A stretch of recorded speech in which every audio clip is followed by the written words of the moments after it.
Ms. McCollum. Thank you, Mr. Chairman. Thank you for the courtesy of yielding. I want to thank you and Ranking Member Pingree and the staff on both sides of the aisle for your work on this subcommittee. I know difficult choices were made. I want to address some serious concerns that I find in the funding cuts and the 72 partisan writers in this bill that make me unable to support passage of this bill out of this subcommittee at this time.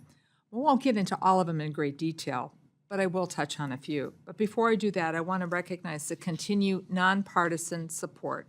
Chairman Cole, Chairman Simpson, Ranking Member Pingree, Ranking Member DeLauro, and all of us who work together to uphold our tribal and trust treaty responsibilities. Even in these very contentious times, we stood united as our Interior Subcommittee leadership has for decades. And it's something that makes me proud to be an appropriator and a member of this committee.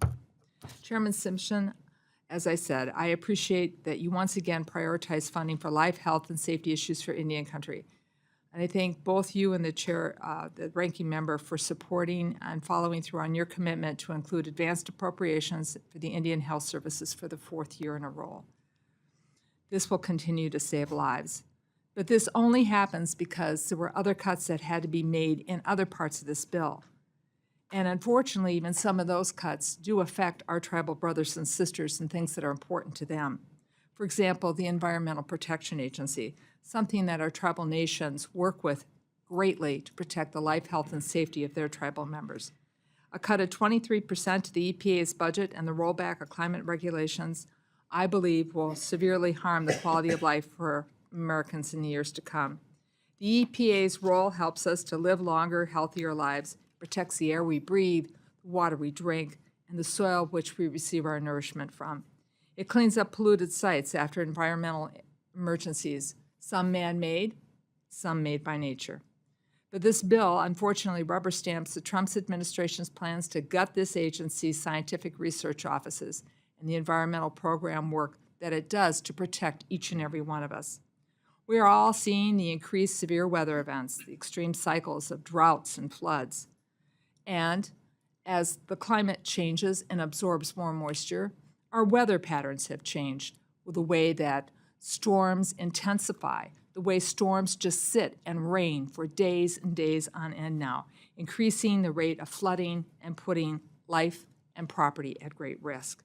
The writers in this bill will just pump more fossil fuel pollution into the air, increase the rate of climate change, even as the American people are experiencing yet another summer filled with dangerous levels of heat, haze, wildfire smoke, and now I can't even talk about the flooding in Texas.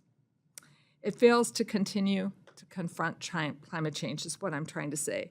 And when we do that, we fail to protect our communities, we fail to protect our constituents.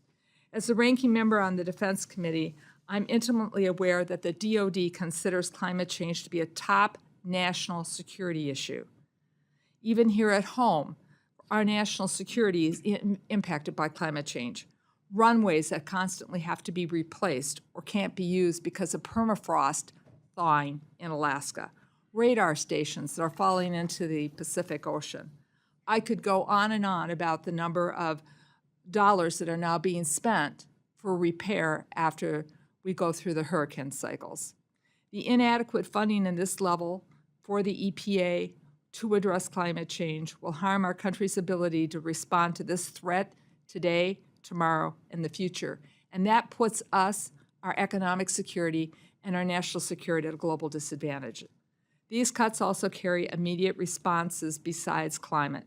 I could go on about the other cuts in the bill and how they're going to rise costs to utilities, has been pointed out, and lower the quality of life for many other people in our communities by pollution not being addressed. But cuts to drinking water and wastewater infrastructure will shift costs to our local communities and increase rates for many. I could go on about the cuts to the National Park Service, the Forest Service, but I appreciate the ranking member doing such a wonderful job in pointing that out. But I do want to say that the major cuts to the National Endowment of the Arts, the Humanities, the Smithsonian Museums are another blow to our cultural, our civic, and artistic exchange that is vital in living in a democratic society.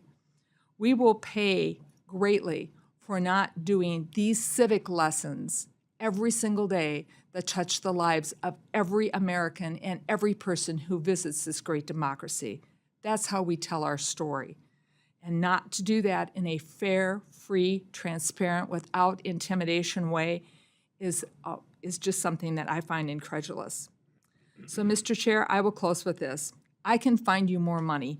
We should work to make sure that payment in lieu of taxes goes back to the Ways and Means Committee where it originally was, because it is a tax issue.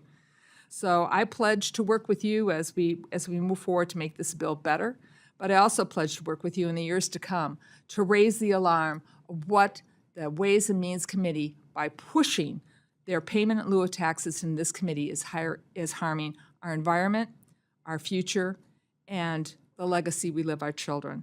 Thank you so much, Mr. Chair, and I yield back. Gentlelady for her comments. Are there other members wishing to make